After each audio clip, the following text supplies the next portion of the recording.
In 3 years of Superbikes coming to Western Pennsylvania, only one racer's tasted victory more than once, Tony Elias.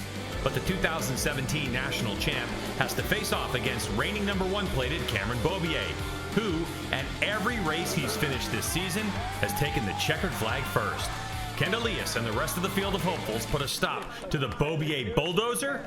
It's time to find out right now on FS1.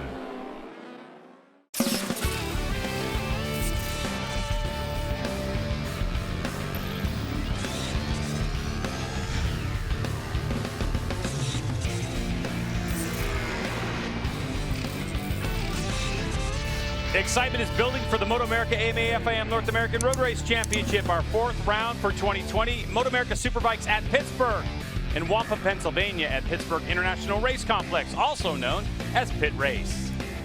Hello everyone and welcome to the Honos Superbike Show. I'm Greg White, standing alongside Jason Pridmore, who's won 2 world titles in his day. And Jason, so far in 2020, we have seen team domination of the Monster Energy Attack Performance Yamaha team, Jake Gagne, and of course, Cameron Beaubier. And nobody's surprised that Cameron Beaubier has picked up where he has left off. He's been on this motorcycle for 5 years. He knows this bike very well. He's got a new team around him. He's been pretty dominant, Greg. Jake Gagne, on the other hand, Jake has been just kind of working hard, getting better. We've seen him bounce around in a couple different series. Now he's got a tremendous team with a great teammate who's going to continue to push him, and he just keeps getting better every week. He does, and not only does he have a strategy on the racetrack in terms of going fast, but he really thinks about wanting to put that bike in the #1 position in any session to let his teammate Cameron Beaubier know that he is around. For Jake Gagne and Cameron Beaubier, here's a look at their season so far. Of course, Jason, Cameron Beaubier has won 5 of 6. But for Jake Gagne, he's been on the podium an awful lot. Yeah, he's been on the podium 5 out of 6 times as well, Greg. And he not only is he just getting on the podium, but every weekend we see him in that camera shot at the end of the races as well. So it's not that Cameron's winning these races by 10, 12, 15 seconds. 4 or 5 seconds now is what Jake's got to try to make up over that race distance. And here at Pit Race, we've got to talk about Bobby Fong, who's back in the Honos Superbike class. But last year, he was our Supersport National champ. But here at Pit Race, in race #1, things went horribly wrong for Bobby Fong as he was leading the championship. Yes, Greg, leading the championship is what he was doing, and he was locked in a big battle for that championship. He was leading this race, and as you can see, he had a big high side coming out of turn 14, one of the hardest corners, I think, at this racetrack. Not only did he pick himself up from this, which surprised us all, but the next day he shows up here on crutches. He gets helped onto his motorcycle. We thought, okay, he's going to try to go out and get as many points as he can. Nah, he raced his teammate, Sean Dillon Kelly, all the way to the line, and you could see how close he was to victory on his way to going and winning the 600 championship last year. Without question, that was the turning point for Bobby Fong's championship. And Bobby the Bulldog was able to get it done now in the Honos Superbike class. He'll be competing today against the field of hopefuls, including this guy, Matthew Schultz, who is on a roll. He's been ripping so far this weekend. Can't wait to see what he's got to do in the race. Today's Superbike coverage is sponsored by Dunlop, the official tire of the Moto America Championship Series.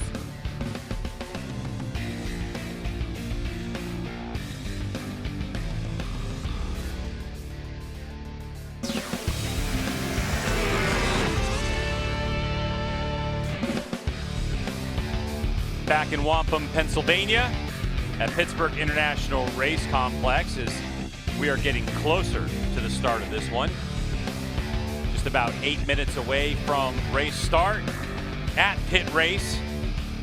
And Jason Pridmore, Matthew Schultz has been really in the last couple of races just getting steadily better and better. Creeping closer, and he was very close to pole position today. He followed Cameron in those Super Pole session that we had earlier, you saw, and very, very close to getting his first pole position. Talked to him a little bit before the start of this race, and he's got a little something extra that they tried to work on to make the bike even better for this race. So he wants to really try to just get closer and bring it to Cameron. Yeah, and he's climbing up in the leaderboard. You can see that after Road America #2, 6th place in the points, and after Road Atlanta, our last round, he's climbed up to 4th. And so for Matthew Schultz, who's won 2 races in the Honos Superbike class in his career, looking for another podium and another race win, let's get right down to the 3rd member of our broadcast team, Hannah Lopa. Greg, Jason, as you mentioned, Matt has been making big steps race after race. But what is it that's making such a huge difference for him? Well, I checked in with him and his crew chief, Ed Sullivan, to see what they had to say.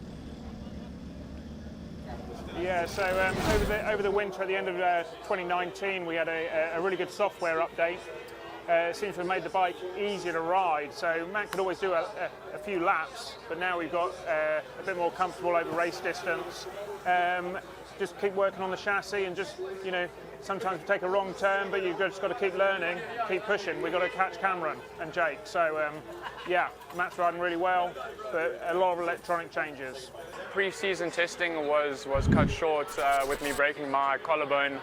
So, you know, we just didn't have the usual amount of time that we would normally, and, you know, just the software change that we made prior to the season, I think that's helped us a lot. It's kind of simplified things, and, you know, just gave us more time to actually work on the chassis and me on my riding on the track, more than trying to fiddle with every little thing possible.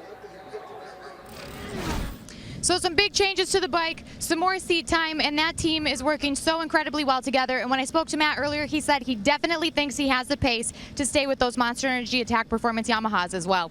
Ooh, that is going to be very exciting, because in what we've seen so far this weekend here at Pit Race, Jason, Cameron Beaubier might be a little vulnerable in this race, but this particular race course, we love being here, and it is exciting, Jason. 2.78 miles, got 8 right-handers, and it's got 11 right-handers, 8 lefts, and this track, of course, was expanded a couple of years ago and now hosts a great round. Now, Jason, as for passing places and what makes Pit Race so spectacular, let's take a look at our track hotspots. Yeah, this place has a lot of those crazy spots in it, Greg, because it's so undulated, and when you come down into turn 1, this shot doesn't do it justice, because you come up over the top of a rise you actually can't see the apex for. So we've seen a lot of people run off there in practice, up over turn 2 into turn 3. As you go up over the wheelie hill in turn 2, it really depends how well you can get into this corner. Turn 3 to turn 3-4 goes straight downhill, Greg. That's big, steep downhill into the S's. This is a spot that we don't have at most tracks. Very, very good. This is going to be second gear on Superbikes. Right, left, all the way to turn 12 and 13. And actually turn 14 that we'll be coming up to, where just a succession. You need your bike to work really well through here. If it doesn't work well through there, it's going to make your day long. Turn 14, Greg, is a turn that when you look at this place, it comes up and over the top of a rise. Again, it's another spot where when you're tipping into the right-hander, you have no idea where the apex of the corner is, so you better have something spotted that you're going to be able to help to use, get through that corner into this fast kink.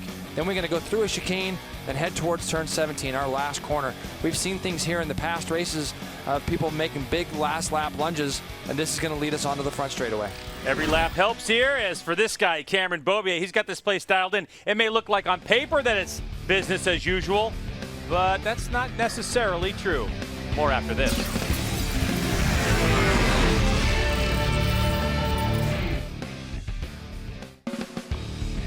Today's Superbike race coverage is sponsored by Honos, the apparel brand that promotes talent within the adrenaline sports realm. All right, the race is imminent right now. Cameron Beaubier is sitting on pole position, and they are getting ready to get after it. Here's a look at the starting grid. Jason, I mentioned not business as usual for Cameron Beaubier, because Richard Stamboli told me not too long ago that they are making a big gamble with the rear shock of Cameron Beaubier's R1. Is it going to hold up? They've been talking about how close the rest of the field is. It's time to find out. So here we go. Pit race. Race number 1. We're away racing, and Cameron Beaubier with a tremendous launch. Gets 2 or 3 bike lengths right off the start, and he bends it into turn number 1. Scolts away pretty well. How about Bobby Fong? M4 X-Star Suzuki in third. Yeah, he got a good launch, as did Jake Gagne. Jake Gagne went a little bit back, but I was talking about Kyle Wyman. Kyle Wyman's the one with the good launch. He's going to have a look up underneath Gagne as they roll into turn number 3. He's going to try to make this pass stick. The Ducati rider gets himself up to 4th. Cameron Beaubier gets the start that you need to have here. Matthew Scolts. Finally, Greg, we're going to see Matthew Scolts get to follow Cameron Beaubier around for the first lap. All right, so it's Beaubier, the number 1, leading from Matthew Scolts. Bobby Fong in 3rd spot. In 4th back there, you have Jake Gagne, and then Kyle Wyman and Tony Elias right behind him. Yeah, Gagne made that pass as they went up through that turn 5 area. back on Kyle Wyman. He doesn't want to let his teammate get away. That's not a good launch for Gagne from the front row. So he's going to make it a little bit harder for himself now. Talking to Matthew Schultz right before the start, he said, Jay, it wasn't as hard as I thought it was going to be to follow Cameron in that qualifying session. If you remember, Cameron just let Matthew jump on the back of him in Super Pole. Both runs that they did in that Super Pole session, Matthew got to learn a few things. So it's Beaubier out front. He's really trying to set sail, and Matthew Schultz trying to go with him. Bobby Fong with a great start with Jake Gagne behind him. And then you have Kyle Wyman. Back there you have Tony Elias. Josh Herrin on the number 2 is hounding Tony Elias just off in the distance as well. And then you have Cameron Peterson. It looked like he was back there on the 45. He is. He's right there on the back of Herrin. You can see him just coming into your screen. There's Peterson on the Altus Motorsports GSX-R 1000. He's going to have Dave Anthony and Bradley Ward. You see those two helmets that are exactly alike on the Fly Racing bikes. And looked like David Anthony had gone up underneath Bradley as they went into turn number 1. Up front, Cameron Beaubier from a standing start, 42.9. Keep in mind, Greg, they went 40 flat, I believe. So that's actually a fast first lap. Beaubier is trying to string these guys out really quickly. Unbelievable from our 4th place qualifier, Bobby Fong. They just keep chipping away at this Suzuki GSX-R 1000 on the M4X Star Suzuki bike. But in second spot right now is Westby Racing's Matthew Schultz, Hannah. Yeah, Greg, Jason, we've been talking about him so much. When I spoke to Matt earlier, he said his goal is to really hold on to Cam for those first 3 or 4 laps because he knows that they have an amazing setup underneath him for the middle of the race and he can do battle. And Jason and Matthew Schultz talking with me about that setup specifically. They talked about the strategy that the electronics have under deceleration and how you use the engine to help brake you, engine braking they call it, and he was able to get the motorcycle slowed down and turn in the direction he wanted. But it's not really going to plan at the moment for Matthew Schultz as Cameron Beaubier continues to eke away, and Bobby Fong, Bobby the Bulldog, looking really good on that Suzuki. It looks like Bobby and Gagne both have some pace, so Matthew's setup, according to Hannah there, is going to be really good in the middle of the race. The beginning of the race, maybe with a full fuel tank and things, is making it a little bit harder on him. Bobby is not going to need a second look if they go up through that 13-14 section of track again next lap. He won't need a second look to go underneath Matthew there. He almost did it that last time.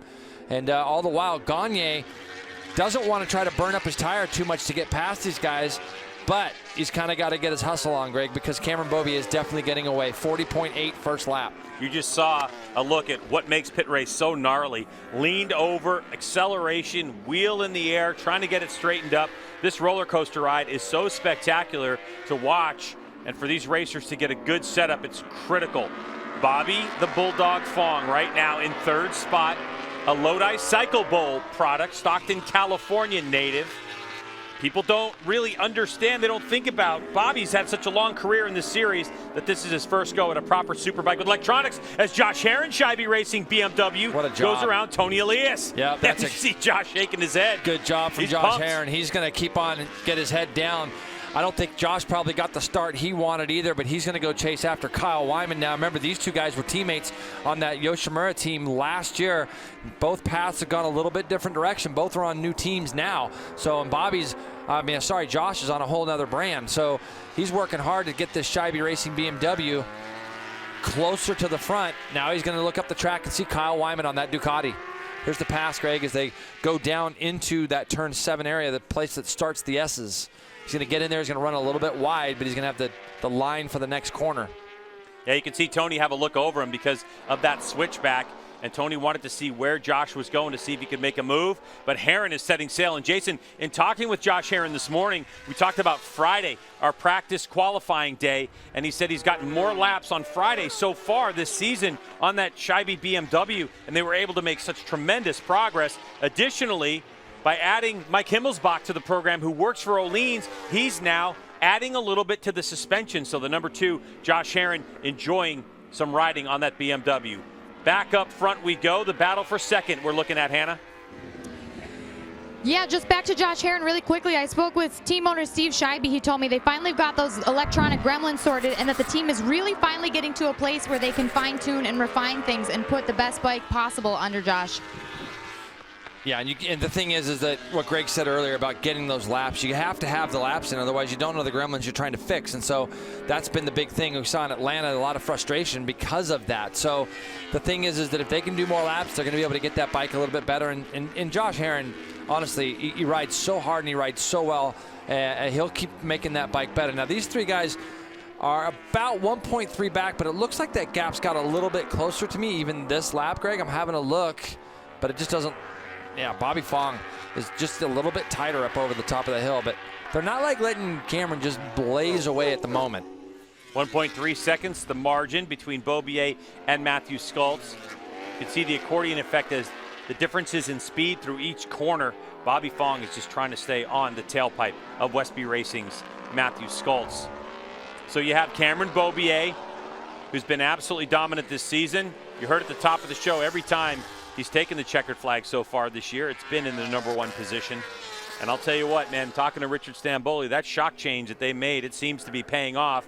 I asked Richard, why would you take such a gamble on putting a shock on Cameron Beaubier's bike right before the race? He said 3 reasons. Number 1, tire conservation. Number 2, rider comfort. And number 3, just outright speed.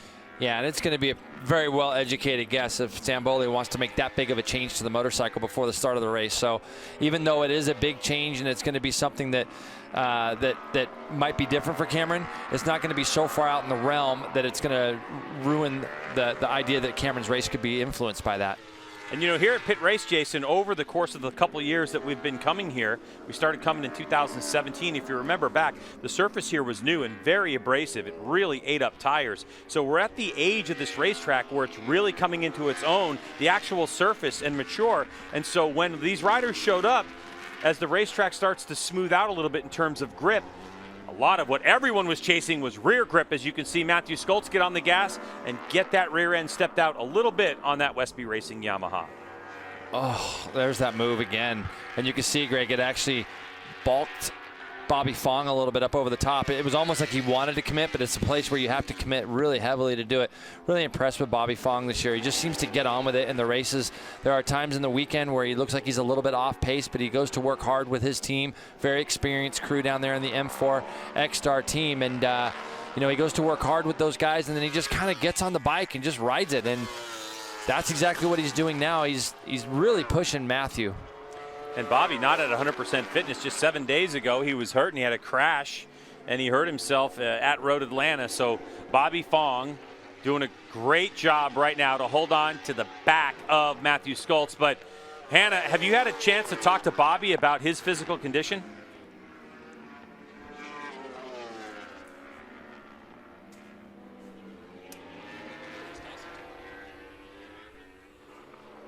Bothering him. Sorry, Hannah, start again. What'd you say? There we go. When I spoke with Bobby earlier, his hand was the main thing that was really bothering him. That right hand, his throttle hand. And last weekend, it was visibly swollen. When I took a look at it today, it wasn't nearly as swollen. He said he's been icing it, but he's really not thinking about it at all. It's not bothering him nearly as much as last weekend. Yeah, but Jason, you know, if you're still icing something and you're working something out, it's around. But once the visor goes down and the clutches go out, it's just all about doing this fastest lap time. And thinking about Matthew Skultz right now is Bobby Fong. Can he keep him in sight? And if he can, where is he going to start making some moves on him? Yeah. When do you do it in this race? We're still early in the race. Still 12 laps to go, long 12 laps around here also. This is where last lap he kind of lost some of that time. And, you know, I'm looking at the lap times of all of our top 4. And the thing is that this gap between Cameron and these guys has been only going up by 1/10 or 2 a lap, and then all of a sudden Cameron just goes and puts that first split in here that's almost 0.3 to half a second quicker than the next guys behind him. So Cameron kind of has been doing this, and something that you brought up about that shock change and things, maybe now he's gotten used to it a little bit more. He trusts that change a little bit better, and that grip that Richard had talked about might be coming into play now for Cameron, where he can put the hammer down. 40.8 again. He's been running in the high 40s pretty much the entire race. These guys were low 41s. That time, though, he broke these guys by half a second. For Jake Gagne, you can see that the 32 on that Monster Energy Attack Performance Yamaha, Gagne is just all over the motorcycle. Of course, deep motocross roots. The number 32, Jake Gagne, one of the only riders, the only rider in history, Jason, that we know of that was an active racer in road racing who was in a championship battle who qualified for a pro motocross race. He did that a couple of years ago in Utah, right in the middle of his run in 2015 to win the Moto America Stock 1000 Championship, and he actually qualified. Got a lot of roots. Here's another bunch of talent between the number 2 of Josh Herrin and the number 24 of Toni Elias, as after that pass, Herrin setting the pace. Last time by, Josh Herrin was able to do a 1:43 flat. His best lap of the race, Jason, a 1:41.8, a very competitive lap time. That's flying, yeah. 41.8 is a really good lap time. And just to let everybody know that the guys in 3rd, 4th, 5th are all in the 41s as well. So Herrin has that pace, but again, the laps, the sustainability, that's the thing that they're going to keep working on the more laps he gets. This guy here, though, Greg, is just out in front again, doing his thing, nice and comfortable. You're not going to see this bike do much of anything. It's just going to be very, very smooth sailing for Cameron. He just is riding so well right now. So for Cameron Beaubier, Jason, looking at his fastest lap of the race, it's a 1:40.788. Last year, Garrett Gerloff, who's now in World Superbike, he had the fastest race lap around pit race at a 1:40.840. So now Cameron Beaubier is going to own that record for himself. So he's got the fastest lap ever in qualifying, and now Cameron owns the fastest race lap around Pittsburgh International Race Complex. And he did 40.7, but he did about 2 or 3 40.8s in a row. So, and there's Matthew just making a small mistake up in that turn 3 area, just getting in there a little bit deep, bike's backing in, not able to get the bike slowed down quite as much as he'd like to. And any little gap he may have had over Bobby is now shrunk back down again. And all the while, Gagne's sitting there looking for a spot to go by either one of these two.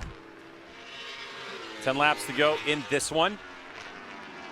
Bobby Fong is just hanging right in there, just a couple tenths of a second between them. This is that part of the race where, depending on what you had on the schedule in your practice sessions, how much time do you have on the setup as we get deeper into this race in terms of how are the tires going to last? Matthew Scholz looks like he's going to be coming under fire in a couple laps, and Jake Gagne comfortable there. Didn't look like he had the pace to go forward. But of course, Gagne in a position right now where he's second in the points, Jason, and he's got a 3-race podium streak going on, but those were 3 second-place finishes in a row. Yeah, he's been really close, and he's going to be frustrated with himself this race because it's not the easiest place for him to try to get by these two guys. They're going to be taking up a lot of space, and they're going fast as well. So it's hard for Gagne to try to make that pass on them, but he can see his teammates gotten away. He's gotten out front, so Jake now can just try to plan the last half of this race for himself and figure out the places he wants to try to pick and choose to pass. Now, a little bit further back, we saw Herrin go past Toni Elias about 3 or 4 laps ago, 4 laps ago now, and Tony's closed back up on him. Herrin had opened up a small gap, but now Tony's starting to get him back in his gun sights. Looking at Josh Herrin, that's the BMW S1000RR versus Toni Elias' GSX-R 1000. These are motorcycles you can pick up at your dealer. You buy them right off the showroom floor, get yourself a nice hefty budget, Jason. I don't know. Hefty budget. 10 to 30,000, maybe $100 extra $1,000. And you can heavily modify these motorcycles and come racing in Moto America. And that's what we're looking at. That's why when fans tune in and look at these motorcycles, they look awfully familiar because these are the same motorcycles that you see riding around in the street in your own neighborhoods. As for Toni Elias, not quite on the pace that he's been. He's a 2-time winner here at Pit Race. This guy trying to grab his second lead, or second win at Pit Race over the years. Oh, there goes Bobby Fong. Big crash, Greg. Oh, I just want that bike to stay away from him. It looked like it did. That's going to be that fast kink. That's going to be turn 11. He's holding his left wrist a little bit there. Oh, so Bobby Fong with a big mistake. After doing a lap time that was faster than Toni Elias went last year here at Pit Race, Bobby Fong setting a tremendous pace, makes a mistake and crashes himself out of 3rd place. But long look down the road is what's going on with that left wrist. Yeah, I don't like that. And it's a little bit of a precarious spot over there up against that hillside to get to him or get to the bike. And you're going to look there, Greg. You can see the front's gone already. And he kind of gets down. I want to watch. I wonder if his hand gets stuck anywhere near the bike when the bike starts flipping. Because as of now, his left wrist looks okay. But then you're going to see the bike dig in, and it's going to start flipping. And, yeah, we can't see Bobby, so that's the hard part. We just can't see what may have caused that left wrist injury. You can see the bike flipping. No. Looks like it's separated from him. Yeah, it does. You just couldn't see that initial. That is just a yard sale on a GSXR 1000. That one, after talking about street bikes and budgets, that one's definitely going to hurt. But those are replaceable. Bobby Fong is not in that left wrist. You see Cameron Beaubier live shots managing this race with about 7.5 laps to go. Beaubier now settled into a low 141 pace, about the same pace as Matthew Skoltz. And that's about three turns prior to where he was last year, Greg, when that happened. And we saw how tough he was last year being able to come back. Let's hope that he's able to join us again tomorrow. Our team's going to have a big job underneath them to try to even think about getting that bike back together. This guy running low 41s. Gap's about 3.7 seconds right now back to Matthew Skoltz and Jake Gagne. So Cameron Beaubier got a good start and really put his head down. Here we go, back to the battle for 5th place between Josh Herrin, already a podium finisher this season, and Tony Elias, your 2017 Moto America Hono Superbike champion. You can see even there, Greg, Tony's just having a little bit of a struggle getting that bike through that chicane. Herrin actually pulled away from him in the chicane, and even just getting the bike turned in the last corner. You know, with a rider, when you're struggling or when you're frustrated and you can't quite find that magic setup, it can really wear on you. Because every time you go to get on the bike, your team is usually making changes for you. You're trying different stuff to try to make the bike work better. And you really don't know until you get on and strap on the helmet to go out and do another race. And man, I can't imagine what's going through Tony's mind right now. He's just looking for that one thing that's going to help jump him back up. I mean, there's been times where he's been 1.5 seconds or more off the pace, which is something we're just not used to seeing. But it's just a matter of finding something. And I know he's changed a lot of things. He's been working really hard with his crew to get that bike better. He has, and this is the part of the race where Tony's always great. He likes to latch on.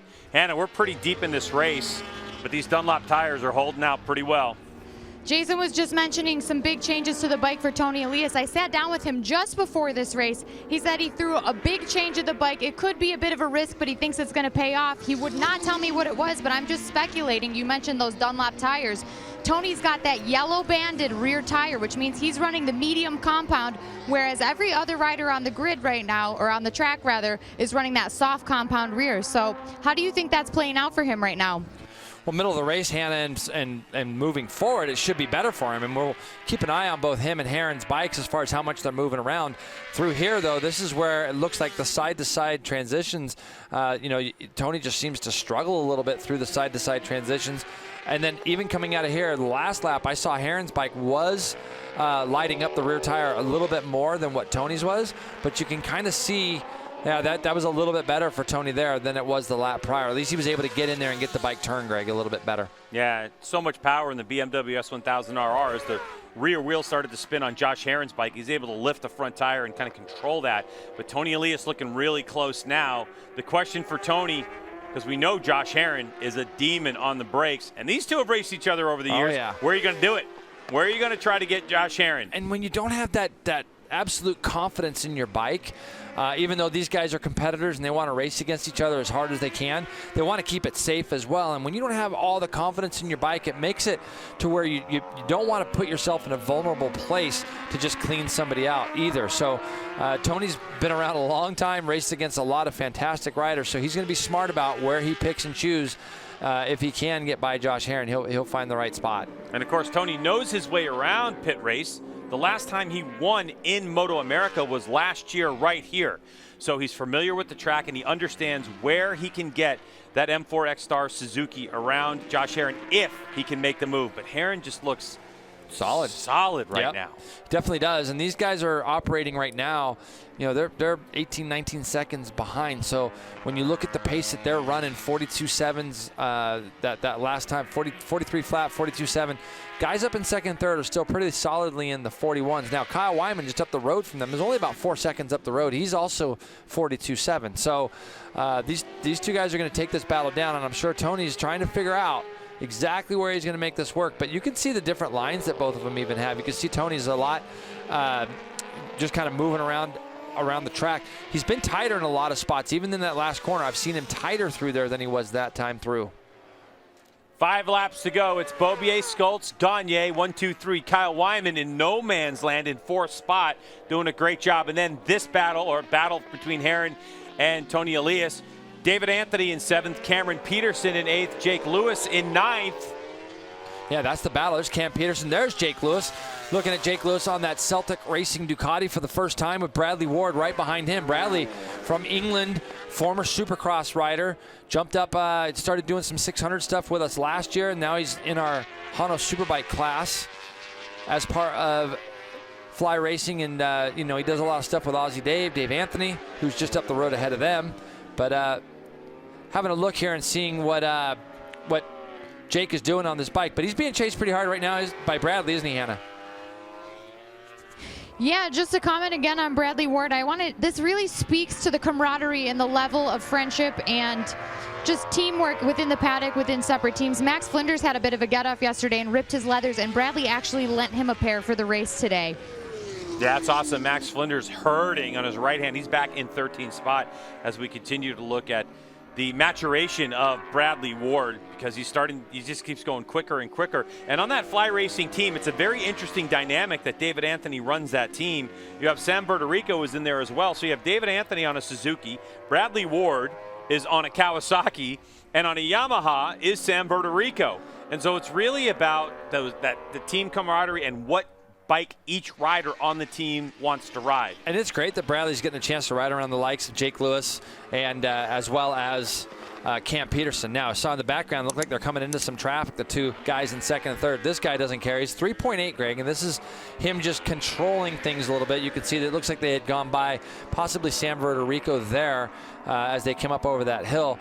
Matthew Schultz still doing a nice job here holding off Jake Gagne. So this would be a good result for him. They could still see Cameron just up the road.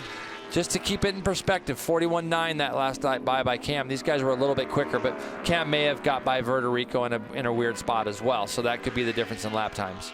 Looking at another possibility of a Yamaha podium sweep, as we saw at Road Atlanta. Beaubier, Schultz, and Gagne 1, 2, 3. Kyle Wyman in 4th spot.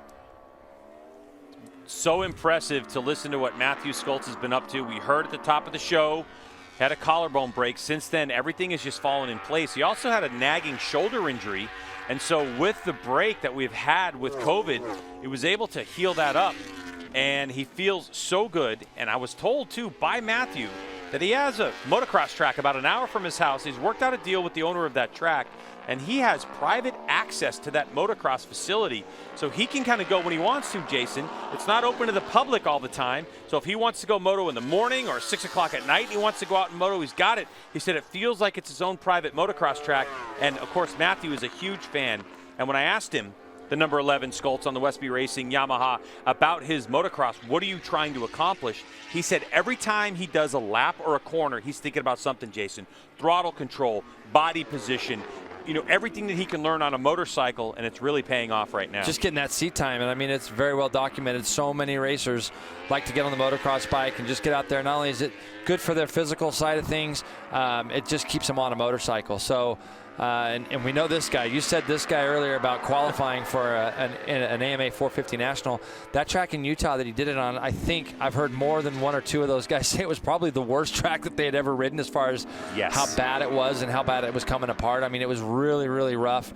And I think Gagne did the first moto there, and then he skipped the second one. Correct. But to even qualify for that says a lot about what Jake Gagne can do on a motocross bike. And it said a lot for the team that he was on as well, because at the time he was locked in that Stock 1000 championship and had it all to lose. But Jake Gagne was able to fulfill a lifetime dream back in 2015. As for this guy, Cameron Beaubier, Northern California resident, I asked him if he was going to stay here after Road Atlanta because, on the East Coast. And now Cameron's a homebody. He liked to get home to California, get to his girlfriend and his golden retriever, and he was able to relax. There's Sam Bertarico. I made a mistake earlier. That must have been Jeffrey Perk they were going by earlier. So there's Sam Bertarico, part of that Fly Racing team that you were talking about earlier. He just goes a lap down to Cameron Beaubier. Cameron's going to come by this lap by. It's going to be 2 to go, Greg. Cameron takes a look at his pit board. The pit board, the communication.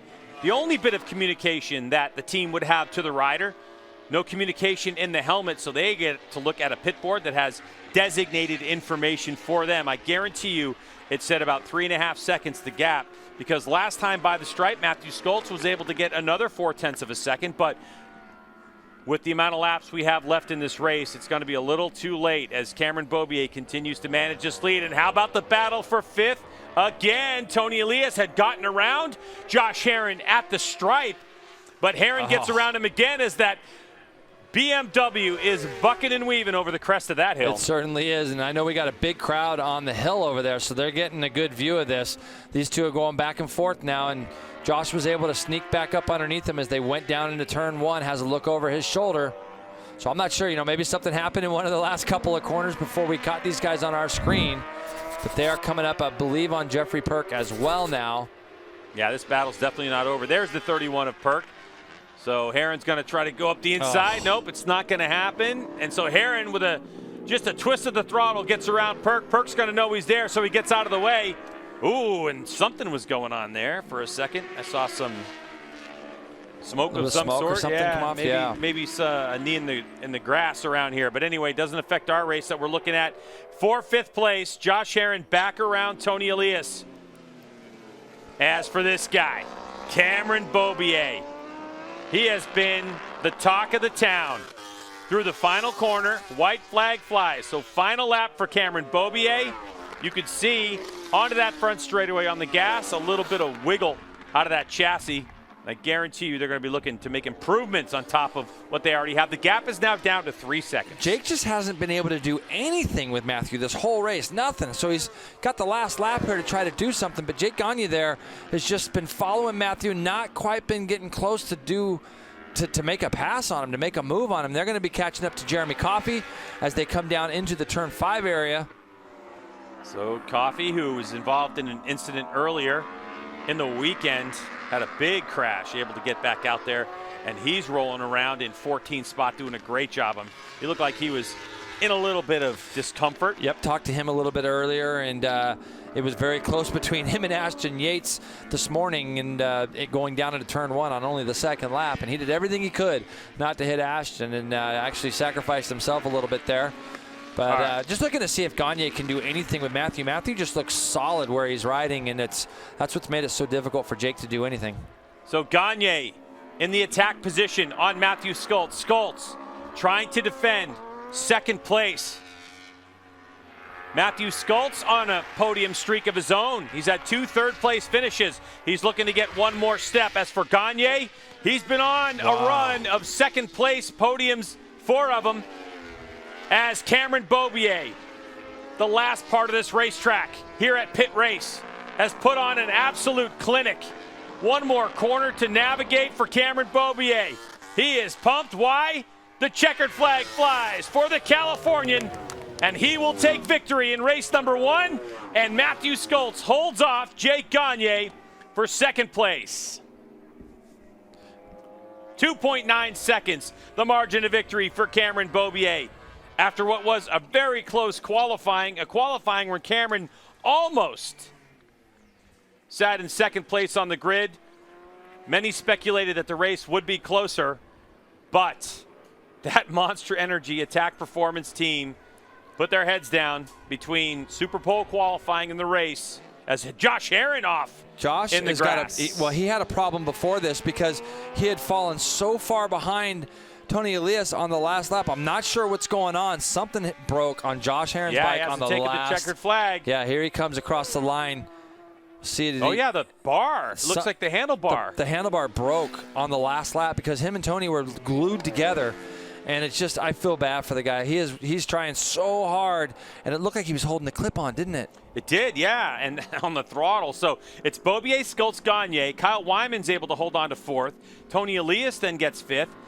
David Anthony in 6th place, so he got around Herrin when he got back on the track, but Josh Herrin will hold on to 7th ahead of Jake Lewis in 8th place, Bradley Ward 9th, and Travis Wyman in 10th. Such a bummer. It's such a bummer. I wonder if that just happened, or maybe some contact? After they came through, I was watching him go through, Here we go. It's already broke. But I think that something had already happened even prior to this. This is the last corner, and even before this, I was looking out the window once the leaders came through, and I could see he was miles and miles behind Tony Elias at that point, and he was coming up over in our area real slow. So yeah, getting down to that last corner, it's really hard to control it. Haven't you had that something happen in World Endurance? I have. How do you even twist the throttle to even get back to Well, the it'd be really interesting to see where that happened to him, because when it happened to me, I was still rolling off the throttle, and I essentially just had to let go of it to get the throttle to close. Well, for Cameron Beaubier, he's going to get to stand on top of the box and celebration wheelies around after race 1.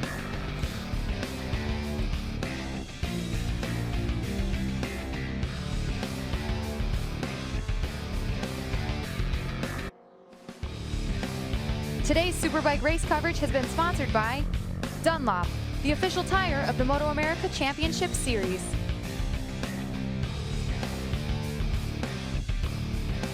Cameron Beaubier dominant in this one, 2.9 seconds the margin of victory. Tons of fans here at Pittsburgh International Race Complex. Got to see Cameron at his best at work over Matthew Skulls, Jake Gagne, so his second place podium streak is snapped for the moment, but Gagne still 4 in a row. And Kyle Wyman continues to just keep his pace close to the front. Let's get it right down to Hannah, who has our winner, Cameron Beaubier. Another Yamaha podium sweep, Greg, and Cam tops the charts once again. Cam, once you settle into your race pace, where do you find the discipline to help you maintain your focus when you're running alone? Man, I'm not going to lie. There at the beginning race, I was pretty nervous just because Maddie and Jake have been so fast all weekend, and I didn't have that little practice gap that I had the last few rounds. But man, I saw 0.5 or 0.8 on my board when I came by the first lap, and I just put my head down from there and pushed as hard as I can, and yeah, I was able to get it done. It looked like they were battling pretty good. They were reeling me in there at the end when I was, I was just trying to get to that checkered flag. But yeah, big thanks to my Monster Energy Attack Performance guys. They're working so hard, and as you can see in R1, the R1's the bike to be on. Top 3. Top 3 podium sweep, and yeah, huge thanks to all the pit race fans for coming out. Yeah, as a rider, it's one of my favorite places to come, and yeah, I really appreciate all you guys' support. Congratulations, Cameron Beaubier. Impressive ride, and boy, they're making some changes to that motorcycle, and it just seems everything that they do, they're just doing it right for Cameron Beaubier. And he says these guys are working hard, but so is Hannah, who's down with our second place finisher. One step higher on the podium this weekend for Matthew Skulls. Man, I noticed you're missing a knee puck over there. What happened? I think it was maybe lap 4 or 5 going through the chicane here. I touched the grass on the inside. I must have come off then. I noticed going into the final corner, then when I put my knee down, it almost jerked me off. So it was a little bit difficult managing the race from there with no right puck, especially through the middle section, flicking from left over to the right. I couldn't really feel how low I was leaning the bike over, so it was a little bit sketchy. But yeah, I managed to get the Westby Racing R1 up in second place, and just got to thank the Westby Racing team. They've been working really hard. Yeah, and I feel like every single time we've been out on track, we've been getting better and catching up to the front 2 Yamaha guys. Yeah, well, we got second now, but these guys have been leading the way. So just thank you to everyone here and everyone that's supporting us. Congratulations to our second place finisher, Matt Skulls. Jason cannot emphasize how difficult it is to race without a knee puck. And I can't believe we didn't catch it, but you can see it right there. Yep. No red knee puck, and wow, it's tough. Let's get right back down to Hannah. Third place today goes to Jake Gagne. Jake, tell me about how you were able to battle with Matthew Skulls. I had a great battle. It was a bummer to see Bobby go down like that because he was really hauling in that race and made a lot of improvements. And hats off to my Monster Energy Attack Yamaha team. These guys, we've made a lot of improvements throughout these last couple of days, made this bike more and more comfortable. But we still got a little work to try to chase down Cam. But we'll see what we can do tomorrow in the warm-up and go at it for race 2. Congratulations to our 3 podium finishers. All right, so for Jake Gagne, some work to do, and Matthew Skulls, got to figure out how to keep that knee puck on his leathers for tomorrow. More coming at you in a moment.